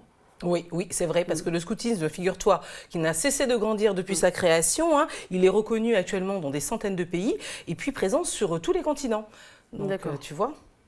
Alors pourquoi est-ce que tu précises à chaque fois scout et de guide? Et guide de France. Voilà. Parce qu'en fait, au départ, les scouts étaient réservés qu'aux garçons. Mais les filles, elles avaient envie quand même d'imiter leurs grands frères, elles ont envie de faire comme les garçons aussi. Donc elles... C'est vrai qu'on pensait que les garçons étaient plus débrouillards, c'est ça à l'époque, non?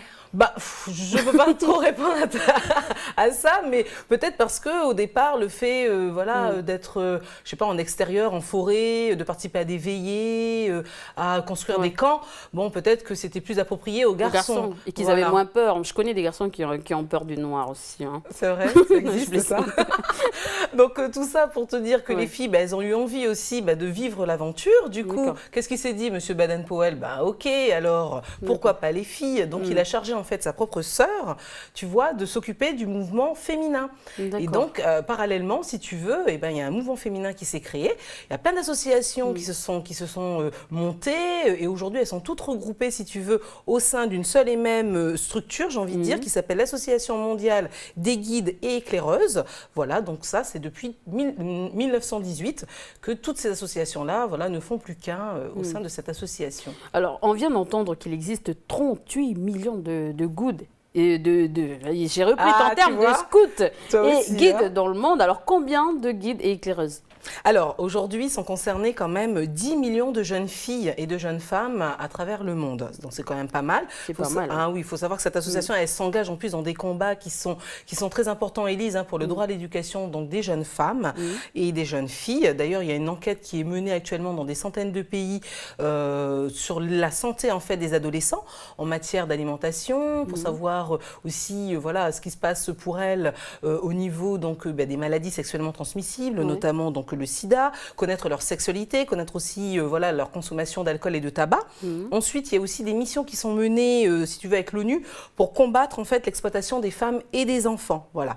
Donc, tu vois, cette association, elle a de grands desseins, j'ai envie de dire, entre guillemets. Et tu sais qu'il y a un chef, n'importe quoi, un président des États-Unis qui est un ancien scout. Ah oui, c'est qui? C'est John Fitzgerald Kennedy. Oui, je ne sais pas si je l'ai bien dit, JFK, voilà. JFK, John Fitzgerald Kennedy. Peut-être c'est pour ça qu'il est devenu président, enfin, je pense. Hein. Alors, est-ce qu'il y a des camps de scouts organisés prochainement dans le pays? Alors oui, Élise, je sais qu'il y en a un, en tout cas du côté de Yengen, mi-décembre, donc il commencera le 19 décembre pour se terminer le 21 décembre. Voilà, donc c'est pour les 8-11 ans. Le camp va se dérouler à la tribu de Wenjik. Donc pour les parents qui sont intéressés, il y a donc un numéro de téléphone. Voilà, c'est le suivant, le 91 92 29. Bien sûr, il y en aura d'autres des camps de vacances qu'on annoncera ultérieurement. Quoi. Oui, et puis on va peut-être se servir justement de ce fameux livre « Épo tes vacances » en province Nord qui va sortir sûrement prochainement, fin d'année ou prochainement. Merci Marie-Hélène. Avec plaisir Élise, au revoir, à bientôt. Allez, on retrouve Davina pour notre rubrique Femme.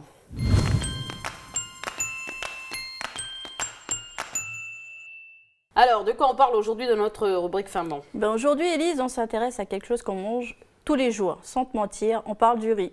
Ah oui, non, c'est clair. Tu vois, je mens pas. Tous les jours, toutes les secondes, même. Voilà. Matin, midi, soir. On mange que ça. Mais on mange beaucoup le riz ici. Donc, qu'est-ce qu'il faut savoir sur le riz, chers amis? Le riz, c'est une céréale, bien sûr, dont on consomme le fruit. Elle est cultivée dans les régions tropicales et subtropicales et on dit qu'il y en aurait à peu près 10 000 variétés différentes dans le monde. D'accord. Et comment on fait justement pour les différencier? Alors, pour les différencier, là, il faut faire appel à la taille, à la couleur, au goût de chaque riz. Donc, comment on peut les répertorier? Tu vas trouver le riz paddy, par exemple. Le riz paddy, c'est le riz brut. Il a encore sa coque, tout ça autour. Il n'est pas nettoyé. Après, tu as le riz complet. Celui-là, il a été débarrassé de la première couche, mais il a encore une enveloppe qui l'entoure. Celui-là, il est réputé pour être digéré très facilement. Donc, ceux qui ont des problèmes de digestion, c'est celui-là qu'il faut manger. Ensuite, tu vas trouver le riz brun. Celui-là, il se rapproche aussi du riz complet par la texture. Tu as le riz que nous, on mange tout le temps, qu'on utilise dans la cuisine, c'est le riz blanchi. Donc celui-là, il a été plus que nettoyé, il a été poli, tout ce que tu veux. Il est propre, il est tout blanc. Et puis, il y a le riz étuvé. Celui-là, il aura subi plusieurs phases de trempage. Ça va rendre son grain un peu moins fragile. Mais par contre, au niveau de la cuisson, après, ça va être un peu plus lent que ce qu'on a l'habitude, nous, de faire cuire. D'accord. Et dis-moi, les riz parfumés, ils rentrent dans quelle variété? Parce que, je veux dire, ici, parmi les variétés, on ne connaît que le riz rond et le riz long. Le riz lent, voilà, le riz lent et le riz rond. Donc, on va dire que le riz parfumé, il entre dans quelle variété? Alors ça, c'est encore autre chose, Élise, parce que tu sais que les riz parfumés, ils seront classés selon l'endroit dont ils viennent et puis comment ils se présentent, quoi. D'accord. Donc, tu auras le riz basmati, par exemple. Celui-là, il vient d'Inde et du Pakistan. Celui-là, il est idéal pour préparer tout ce qui est riz au curry. Je ne sais pas comment tu prononces. Moi, je dis curry. Après, tu auras le riz thaï. Lui, bien sûr, comme son nom l'indique, il vient de Thaïlande. Celui-là, il est très fort en goût aussi. Tu as le riz qu'ils disent sauvage, qui vient d'Amérique du Nord et d'Inde. Celui-là, il a la particularité d'avoir les grains, mais noirs, mais vraiment noirs, quoi. Je ne sais pas si tu en as déjà vu, moi j'en ai vu lors d'un voyage, mais c'est vrai que tu as l'impression qu'il est sale le riz, mais non, c'est comme ça, il est tout noir. Puis tu as le riz rouge aussi, celui-là il vient de Camargue. Et on préfère les mélanger, tout comme le riz noir, il faut les mélanger parce que tout seul ça a un goût assez c'est particulier, quoi. D'accord. On va continuer, Élise. Il y a aussi le riz du Suriname, par exemple. Celui-là, il vient de Guyane. Il a les grains très, mais vraiment fins. Et puis, pour terminer, tu as le riz gluant de nos amis asiatiques, idéal pour cuisiner tout ce qui est en vapeur. Enfin, voilà, selon la taille, les grains, machin, tu vas faire des plats différents selon ce que tu as comme riz. D'ailleurs, je te propose que nous, on aille voir ce que Mara a filmé pour nous. Un petit reportage où elle met en scène un plat de riz. On regarde tout de suite. Bonjour, aujourd'hui on va préparer une recette avec des crevettes au poireau et gingembre avec un riz aux petits légumes comme accompagnement. Pour faire cela, on aura besoin d'un peu de beurre, du gingembre frais râpé, un citron vert auquel on avait coupé la peau pour en faire des zestes, des petits pois, un peu de poireaux, de l'échalote, du riz déjà cuit, une asperge, un peu de courgettes, carottes, tomates, quelques fines herbes pour décorer l'assiette, des crevettes, vin blanc, huile d'olive, sel et poivre. On va commencer avec nos poireaux, qu'on va faire passer, on va d'abord découper pour ensuite les passer à la toile. On va faire une julienne très fine.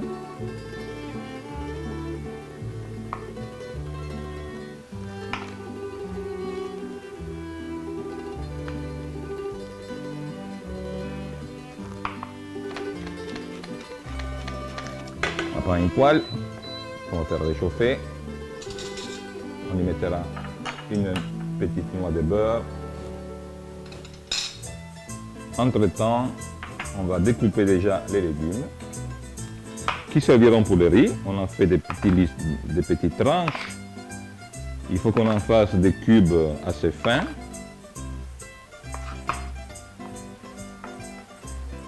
On va faire de même pour la carotte.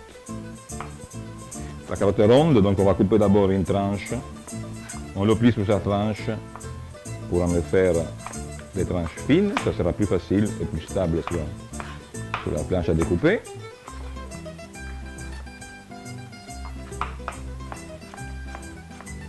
On le fait de la même taille.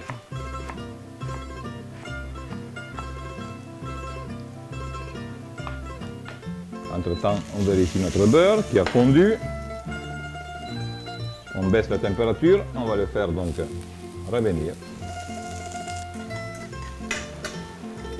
Notre poireau, il va cuire assez rapidement. On y mettra un petit peu de sel.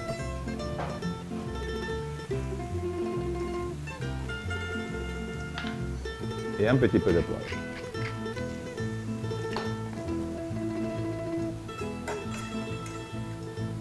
Entre-temps, on prend une petite casserole avec de l'eau. qu'on va utiliser pour faire cuire les légumes. Un petit peu de salé, évidemment. On surveille toujours notre petit poireau qui est en train de fondre, comme on dit toujours en parlant du poireau. On va faire bouillir l'eau, on va faire donc blanchir d'abord les carottes. Au fur et à mesure, on va ajouter donc les courgettes. On va découper notre petite asperge.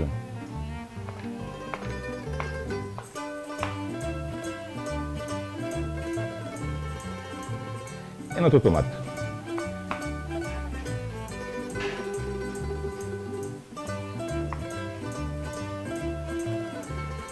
Ça y est, l'eau commence à bouillir.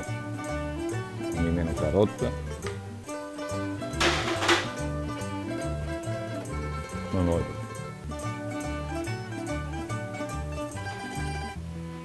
Ça fait déjà une minute que ça est en train de bouillir, donc on peut ajouter une cuillère de petits pois.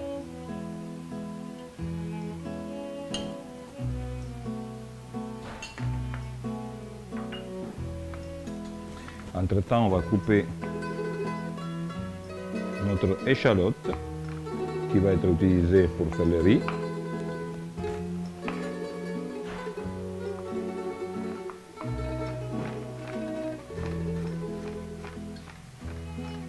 Et là, on va ajouter les courgettes.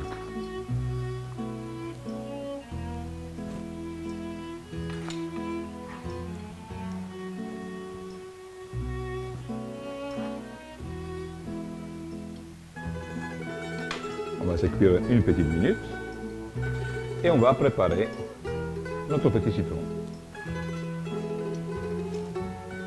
La peau de citron, on va la découper très finement, sans faire des zestes, qui serviront et à parfumer et à décorer l'assiette. À savoir que la peau de citron comme ça, il faut la faire blanchir, donc bouillir 3 fois, au départ d'eau froide. Ça sert à enlever l'amertume. On va préparer des petites, on appelle des joues en fait, des joues d'agrumes. On les fait avec les citrons, on les fait avec les pamplemousses, l'orange. Donc voilà, là on va blanchir nos zestes de citron. Eau froide. Voilà, dès que ça bout, on rechange l'eau et on remet à blanchir. Notre poireau est prêt. Alors, on commence avec l'échalote.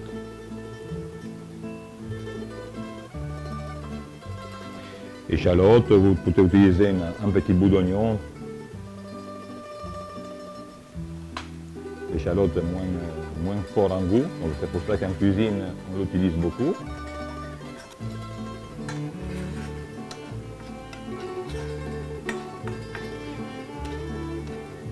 Voilà, c'est bon pour nos zestes. Et on va s'occuper des crevettes. Alors, un filet d'huile d'olive.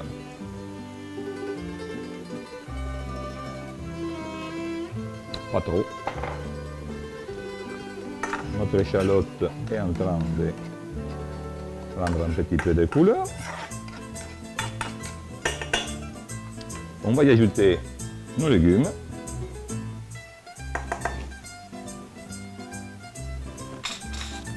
Notre asperge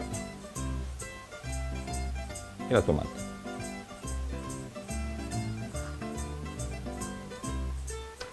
Les légumes sont cuits dans de l'eau salée, mais on va quand même saler un petit peu.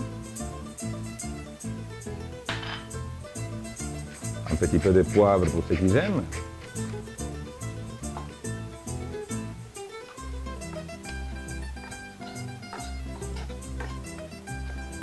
Il faut bien les faire revenir au beurre, c'est ça qui va donner le goût, qui va exalter le goût de nos légumes. Et ensuite, on les mélangera avec le riz. La poêle de crevettes est en train de chauffer. Pareil, on va saler un petit peu. Et on va les faire bouillir.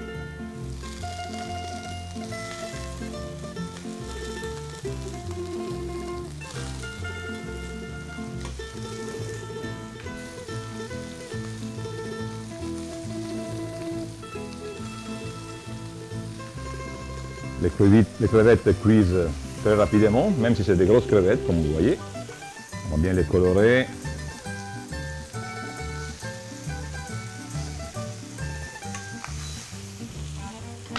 On va ajouter un petit peu de gingembre.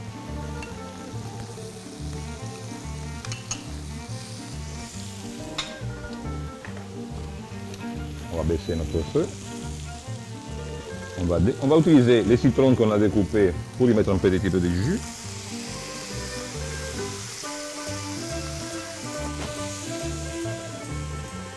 Et un petit peu de vin blanc.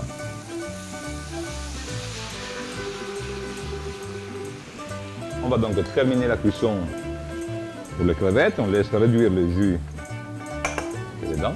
On ajoute le riz à nos légumes. On va bien le mélanger. On va le faire briller un tout petit peu dans le beurre.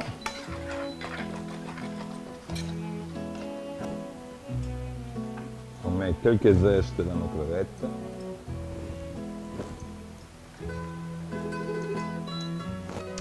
Alors, on prend une assiette comme ça, on va utiliser, donc on va faire un lit avec notre poireau.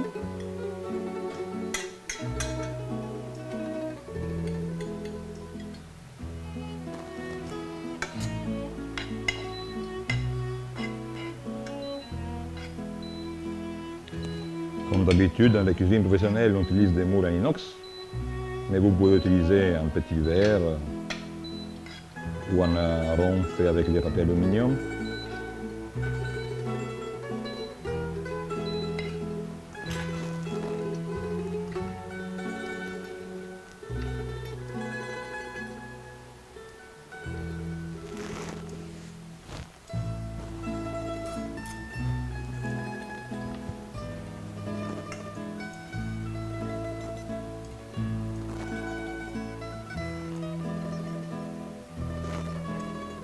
On prend nos petites crevettes, on va les arroser avec un petit peu de son jus.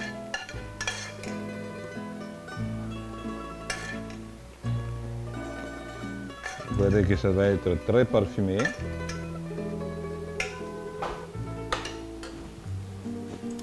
On va décorer avec quelques zestes, quelques joues d'agrumes.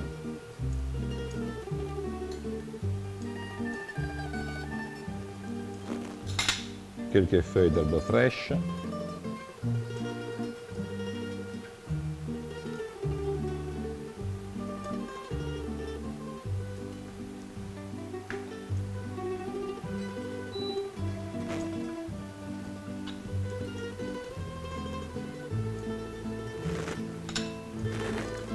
On va juste l'arroser avec un petit peu d'huile d'olive.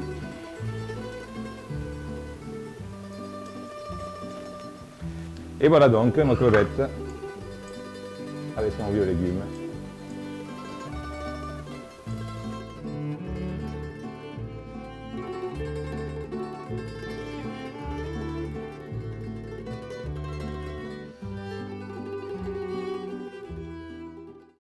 Ah oui, donc c'est pas mal hein, cette petite recette. Et puis en plus, c'est un bon exemple. Hein, ça montre bien que le riz accompagne vraiment.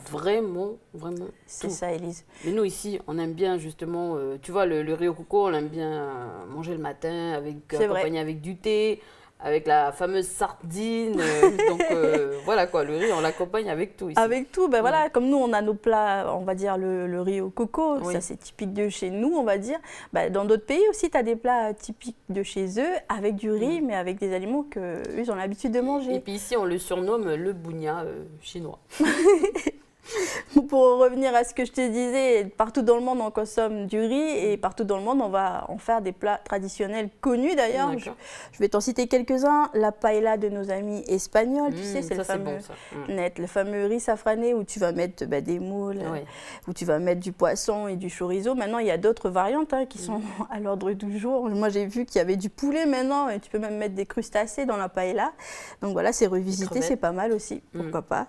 Tu as le fameux riz cantonné qui accompagne tous les plats chinois, mais que tu peux bien sûr consommer tout seul parce qu'il se suffit à lui-même ce plat, il y a tout dedans.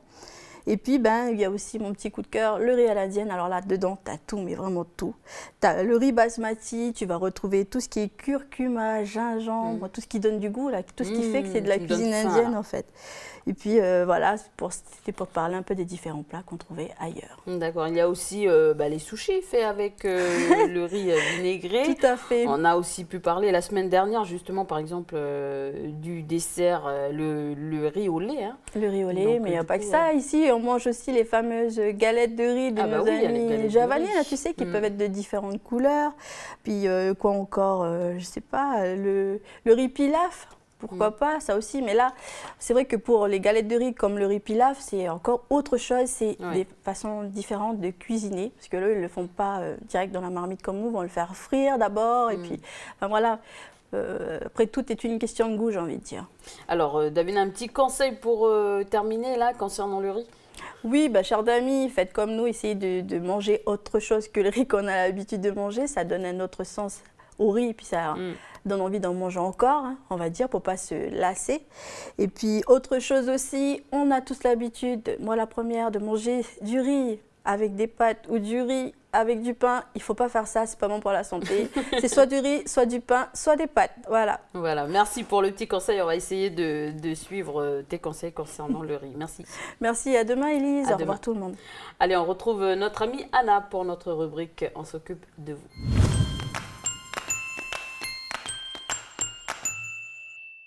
Bonjour Anna, nous parlons aujourd'hui de l'audioprothésiste. Alors qui c'est? Quel est son rôle? À qui s'adresse-t-il? Autant de questions auxquelles nous essayerons de répondre, de donner plutôt le maximum d'informations aujourd'hui. Bonjour Élise et bonjour à tout le monde. Alors l'audioprothésiste, on ne connaît pas forcément qui c'est, qu'est-ce qu'il fait. Bon, pas très connu comme métier, mais bon, il joue quand même un rôle qui est assez important auprès des personnes qui ont des problèmes d'audition. Parce que lorsqu'on a un genre de problème auditif, on va avoir l'ORL, on consulte donc auprès d'un ORL, et c'est lui qui nous envoie ensuite vers l'audioprothésiste si on a besoin d'un appareillage. Alors, est-ce qu'on peut rappeler la signification du sigle ORL, même si on l'a déjà dit dans cette chronique? Oui, je crois que je l'avais déjà donné, mais bon, c'est toujours bien de le rappeler. Alors, ORL, c'est tout simplement otorhinolaryngologie. Donc, c'est l'étude de tout ce qui touche les oreilles, le nez et le larynx. Et donc, voilà un peu l'explication pour ORL. Alors, est-ce que tout le monde peut être touché par un problème auditif? C'est sûr. Alors, il faut savoir d'abord qu'il y a deux types de surdité. Il y a celle qui est congénitale, donc on est sourd à la naissance. Et puis, il y a ensuite la surdité de perception. Donc, c'est avec l'âge, le vieillissement ou avec les traumatismes sonores, les kystes, les infections, par exemple. Mais la première raison de surdité, ça reste quand même le vieillissement de l'oreille interne. Et puis, il faut savoir aussi que ce sont les jeunes qui cumulent le plus de facteurs de risque, puisque ce sont eux qui utilisent les casques, les écouteurs, qui écoutent la musique assez fort, il faut le dire. Ce sont aussi les jeunes qui fréquentent le plus les endroits où on écoute la musique à fond. Donc voilà un peu pour les risques. Mais il faut savoir que la baisse auditive, ça ne concerne pas que le troisième âge. Là, on vient de parler des jeunes. Et puis d'après une étude européenne, eh bien, il faut savoir qu'on attend une augmentation quand même de 16% du nombre de patients qui souffrent d'une perte auditive supérieure à 25 décibels. Et concernant notre pays en Nouvelle-Calédonie, est-ce que cela touche beaucoup de personnes? Alors statistiquement, la surdité, ça représente une naissance sur 1000. En Nouvelle-Calédonie, sur les 10 dernières années, il y a eu environ 4000 enfants par an qui sont nés. Donc, ça représente à peu près 4 enfants qui auront des problèmes de surdité. Et à l'Association pour la surdité, donc l'APS, il y a environ 50 familles adhérentes. Et puis, l'association suit aussi une trentaine d'enfants et aussi des adultes. Mais il faut noter qu'il y a beaucoup de personnes qui sont atteintes de surdité, soit légères ou même moyennes, mais qui ne se font pas connaître. Donc, elles n'entrent pas dans les chiffres, on ne les chiffre pas. Pourtant, il faut savoir que la consultation ORL, elle permet de diagnostiquer le type de surdité et puis de proposer justement une solution, une prise en charge qui est adaptée. D'accord. Alors, est-ce qu'on peut aller voir justement directement un audioprothésiste ou si on est obligé de passer, ou sinon on est obligé de passer par l'ORL? Oui, Élise, il faut passer par l'ORL obligatoirement. Un passage obligatoire. C'est lui qui oriente ensuite, c'est lui qui va évaluer en fait, qui va orienter ensuite vers l'audioprothésiste s'il constate qu'il y a un besoin d'appareillage. Donc une fois qu'on est arrivé chez l'audioprothésiste, celui-ci il commence par évoluer la gêne subie. Ensuite, s'il y a une perte éventuelle d'audition, ensuite, ça c'est la première étape. La deuxième étape, il y a le choix de la prothèse. Alors ça se fait en fonction du défaut auditif, évidemment. Et puis alors là, il agit aussi sur l'avis du médecin qui nous a orientés, donc l'ORL. Ensuite, il faut savoir aussi que chaque prothèse auditive, elle est unique. Et puis après, la troisième étape, ça sera une fois qu'on est équipé, qu'on est appareillé, il y a évidemment le suivi pour voir si on supporte bien, si ça se passe bien. Et l'entretien aussi. Voilà, tout ça se fait par l'audioprothésiste. Mais pour en savoir plus, Élise, et vous aussi, nous vous proposons de regarder le reportage qui a été tourné par Kenji Onyari chez un audioprothésiste. Alors le métier d'audioprothésiste, c'est un métier, si vous voulez, qui consiste essentiellement à trouver, à proposer donc, aux patients souffrant de déficience auditive la meilleure solution possible en termes d'appareillage, à condition que cet appareillage soit prescrit donc, par un médecin ORL, parce que les problèmes d'audition peuvent être réglés également par la prise de médicaments, par des opérations, il y a d'autres moyens, mais à partir du moment où le médecin ORL donc, prescrit l'appareillage auditif, à ce moment les gens viennent nous voir et on trouve la meilleure solution adaptée à leurs besoins, à leur mode de vie et donc à chaque personne, c'est très très personnalisé. Alors je suis parti en métropole donc, à Montpellier, à la faculté de pharmacie de Montpellier, et c'est un cursus en 3 ans, donc, pour être diplômé d'État, donc audioprothésiste. Donc il y a un petit concours d'entrée et puis ensuite il y a 3 ans à effectuer avec des stages donc, chez des audioprothésistes. On travaille en équipe, c'est vraiment un travail d'équipe. On ne peut rien faire tout seul. L'ORL prescrit, on est souvent en relation pour donner certaines informations dans un sens comme dans l'autre. On travaille aussi, je dirais, avec tout seul. Je ne suis pas tout seul ici, puisque j'ai mon assistante qui est ici avec moi. Donc il y a un vrai travail d'équipe au sein du laboratoire. On travaille aussi avec les orthophonistes. On est en relation parfois avec les orthophonistes lorsqu'on a fait de l'appareillage de l'enfant. Donc c'est vraiment un travail global et c'est, je dirais, la relation de toutes ces compétences qui fait qu'on arrive aujourd'hui à avoir des résultats satisfaisants en termes d'appareillage. L'appareillage aujourd'hui, très sincèrement, concerne tout le monde. Alors c'est vrai qu'on a une proportion de personnes âgées plus importante, mais de plus en plus et depuis quelques années, on appareille beaucoup de gens qui ont 45, 50, 55 ans, qui souffrent de presbyacousie, sont souvent donc c'est le vieillissement naturel de l'oreille, donc en prenant un petit peu des printemps, comme on dit, on perd un petit peu d'acuité auditive. Donc ces gens-là sont aujourd'hui de plus en plus appareillés. Et par rapport à la technologie qu'on a aujourd'hui, qui est de plus en plus performante et avec de bons résultats, donc je dirais le spectre s'élargit. De tout temps, on a fait de l'appareillage de l'enfant aussi. L'enfant a toujours été concerné par l'appareillage, mais dans une moindre proportion quand même. Le choix de l'appareil va se faire en fonction effectivement des besoins de la personne. En fonction de son mode de vie, en fonction de sa faculté effectivement à manipuler des appareils plus ou moins petits, plus ou moins gros. Donc il existe différents types d'appareils et il va aussi dépendre de sa déficience auditive, en fonction de l'importance et de la nature. On va vraiment différencier le côté quantitatif de la déficience, où on aura besoin d'un appareillage puissant, et le côté qualitatif, où on aura plutôt besoin d'un appareillage qui donnera un son le plus clair possible. Donc en termes d'appareillage, on a globalement 2 familles, qui sont la famille des intras, qui sont des appareils qui sont les plus petits, insérés dans le conduit auditif, et toute l'électronique étant dans le conduit auditif. Alors encore une fois, ce type d'appareil ne va pas forcément convenir à tout le monde parce que la pile est petite à manipuler, l'appareillage ne dépasse pas une certaine puissance, et puis on a affaire là au côté aussi esthétique qui n'est pas forcément la chose première chez certaines personnes. Elles ont plutôt envie d'avoir un appareil qui soit facile à manipuler et facile à nettoyer. L'électronique étant tout dans le conduit auditif, cette électronique est quand même confrontée aussi à toute je dirais le côté hostile du conduit qui est la chaleur, 37 degrés, l'humidité, le cérumen, avec des écouteurs qui sont donc à la sortie ici, donc une certaine fragilité, donc il faut faire attention et les nettoyer avec le plus grand soin. Ensuite, on va avoir affaire à ce qui a été, depuis de nombreuses années, l'appareillage le plus classique, qui est le contour d'oreille. Alors aujourd'hui, les technologies font que les mini-contours se sont réduits, hein, ils sont tout petits, discrets. Mais le principe, si vous voulez, c'est que l'appareil, il est derrière l'oreille, donc on le pose derrière l'oreille. Et donc sur la sortie ici de l'écouteur, on va faire une prise d'empreinte donc à la forme du conduit, donc on personnalise l'appareillage et donc on va y insérer, ensuite on fait fabriquer cet embout en métropole, donc on envoie l'empreinte en métropole et des laboratoires spécialisés fabriquent cet embout sur mesure qui nous revient. Et cet embout donc se fixe sur l'appareillage et là on a un appareillage qui nous donne, je dirais, satisfaction en termes de puissance, facile à manipuler, facile à nettoyer puisqu'on a ici une partie plastique, aucune électronique dans le conduit auditif. Donc ça peut convenir, je dirais, à un grand nombre de personnes aussi. Depuis quelques années, je dirais qu'ils ont développé ce qu'on appelle les mini-contours avec un écouteur déporté, c'est-à-dire que c'est le même concept que ça, mais au lieu d'avoir l'écouteur à l'intérieur, on l'a déporté dans le conduit auditif.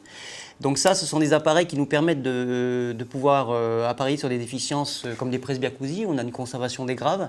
On va donc laisser passer naturellement ces graves au travers d'une aération importante ici. Hein, donc c'est quelque chose qui est très discret puisque lorsqu'on l'insère sur l'oreille, on arrive à associer efficacité et discrétion. Hein, donc c'est un appareil effectivement qui est beaucoup utilisé aujourd'hui et on peut même, je dirais, y insérer un embout un petit peu particulier, c'est-à-dire plus obturant, pour aller chercher la puissance qu'on peut avoir chez un contour conventionnel. Voilà, donc on a quand même, je dirais, un dispositif d'appareillage aujourd'hui où on va bien évidemment penser à l'audiologie en premier. Hein, on est là pour quand même corriger une déficience.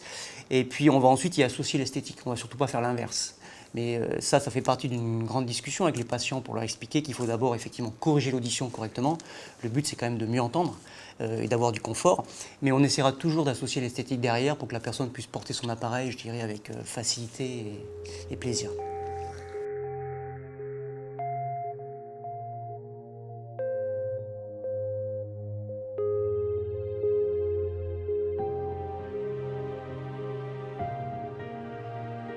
Aujourd'hui, l'appareillage, je dirais, la plupart des fabricants ont axé leur recherche sur les écouteurs déportés, hein, puisque je dirais ça concerne forcément un maximum de personnes. On parlait de presbyacousie, ça concerne presque tout le monde hein, à partir d'un certain âge. Donc ce sont des appareils de cette nature-là. Et ce qu'ils font de plus en plus aujourd'hui pour y associer l'esthétique, c'est qu'ils réduisent effectivement la taille des appareils. Alors ça a des intérêts pour certaines personnes, mais pas pour d'autres. Hein. Donc ce sont ces appareils-là. Maintenant, ils ont quand même des spécificités, c'est que les processeurs à l'intérieur sont de plus en plus performants, de plus en plus puissants. Il y a une gestion effectivement de différentes spécificités en termes de localisation spatiale. Les appareils communiquent entre eux pour pouvoir effectivement mieux se régler en fonction de la condition acoustique dans laquelle est le patient à un moment T. Pour peu qu'il y ait effectivement un milieu calme, il va se régler d'une certaine façon. Pour peu que ce soit un milieu bruyant, il va se régler d'une autre façon. Pour peu qu'on ait la parole du côté droit, le bruit du côté gauche, il va y avoir donc un travail inter-appareil pour optimiser ce qu'on appelle le rapport signal-bruit, pour que la personne puisse comprendre le mieux possible dans le bruit. Parce que je crois qu'aujourd'hui, le principal souci des gens, la majorité des gens, c'est de mieux comprendre dans le bruit. Alors, la plupart des appareils aujourd'hui, que ce soit dans les très hauts de gamme, les hauts de gamme et même dans les milieux de gamme aujourd'hui, bénéficient donc d'un système de connectique au travers d'un streamer. Alors, le principe, si vous voulez, c'est que la personne donc, porte ses appareils sur les oreilles, porte ce qu'on appelle une interface ici de programmation, une interface qui permet effectivement de se connecter à différents accessoires au téléphone, c'est-à-dire que la personne va recevoir un coup de fil, aura ça autour du cou, elle va recevoir directement l'appel téléphonique dans ses oreilles, les appareils vont sonner donc, pour l'informer d'un appel téléphonique, elle va décrocher ici, et elle va pouvoir communiquer avec son interlocuteur avec une correction auditive des deux côtés, hein, et elle pourra, je dirais, moduler le son plus fort ou moins fort. Là, c'est vraiment, encore une fois, c'est ce qu'on appelle l'amélioration du rapport signal-bruit, c'est-à-dire que l'information parvient directement donc, à l'oreille du patient. Et ces systèmes sont aussi intéressants parce qu'on n'isole pas le patient pendant la communication téléphonique, ils préservent les micros des appareils, problème de danger, de voiture, donc ils préservent toujours ce qui se passe autour de lui, l'environnement sonore, avec quand même, je dirais, une priorité sur l'appel téléphonique. Et ça reste vraiment quelque chose de très bien. Ça se passe la même chose au niveau de la télévision, c'est-à-dire qu'une personne est chez elle, veut écouter la télé, elle appuie sur ce système ici, la télé, par ce système-là, envoie l'information, donc le son directement donc, à l'oreille du patient. Et le patient peut écouter la télé dans des conditions supérieures, en court-circuitant tous les défauts des haut-parleurs qu'on peut avoir aujourd'hui dans les téléviseurs qui sont très, très fins. Et donc voilà, ça, c'est des systèmes qui fonctionnent très bien. Bon, après, ça ne concerne pas forcément tout le monde. Il faut, je dirais, savoir le charger le soir, il faut savoir le mettre en route, il faut savoir répondre, raccrocher. Donc c'est simple d'utilisation, mais on ne va peut-être pas, je dirais, conseiller ça à une personne qui a 90 ans et qui a des soucis de manipulation, par exemple. Alors, je ne sais pas si on peut limiter l'audioprothésisme, mais en tout cas, ce qu'il faut surtout, c'est se protéger. À partir dès le plus jeune âge, hein, je crois qu'il ne faut pas s'exposer au bruit, déjà. Bon, après, il y a certains facteurs dont on n'est pas forcément maître, je dirais le facteur héréditaire, chaque personne est constituée différemment, mais en tout cas se protéger du bruit, éviter les bruits trop forts, éviter les coups de fusil trop fréquents avec des systèmes auditifs non protégés. Le travail dans le bruit aujourd'hui, il y a une bonne prise en charge dans beaucoup d'entreprises pour se protéger avec des anti-bruits. Donc tout ça, c'est une bonne démarche et puis après, je dirais que c'est la nature qui nous dicte un petit peu la suite, mais en tout cas, éviter les traumatismes sonores et les sons trop forts. Voilà, c'est du sérieux tout ça, hein. Souvent on prend à la légère, on ne consulte pas alors que ça peut devenir grave. Hein. Oui, et puis ça peut devenir plus grave. Et puis aussi, il faut savoir que maintenant, avec tous les progrès technologiques qui sont faits, on peut remédier à une perte d'audition. Donc pourquoi s'en priver? Pourquoi rester avec son handicap alors que maintenant on peut y remédier? Alors je rappelle qu'il faut consulter auprès de son médecin, qui oriente ensuite vers l'ORL. Et il faut savoir que tout le territoire est couvert parce que les ORL font des vacations en province nord, enfin sur tout le territoire. Donc il n'y a pas de raison de se priver, de consulter. C'est accessible à tout le monde. Préservons notre audition, protégeons et soignons nos oreilles. Alors, des adresses ou des téléphones à nous transmettre aujourd'hui? J'ai une adresse et un numéro de téléphone, c'est celle de l'APS, donc l'Association pour la surdité. Si des personnes désirent avoir des infos, des renseignements, vous pouvez les contacter par courrier à la BP 10 963 98 805 Nouméa. Vous pouvez aussi les appeler à 2 numéros, le 23 65 16 et le 79 09 29. En ce qui concerne les ORL, consultez tout simplement l'annuaire et vous les trouverez là-dedans. Voilà, merci Anna pour toutes ces informations et de nous avoir parlé de l'audioprothésiste. À demain, on te retrouve vendredi. Ok, à demain tout le monde. Allez, voilà, c'est avec cette chronique que s'achève cette émission. Merci de nous avoir suivis. Au revoir.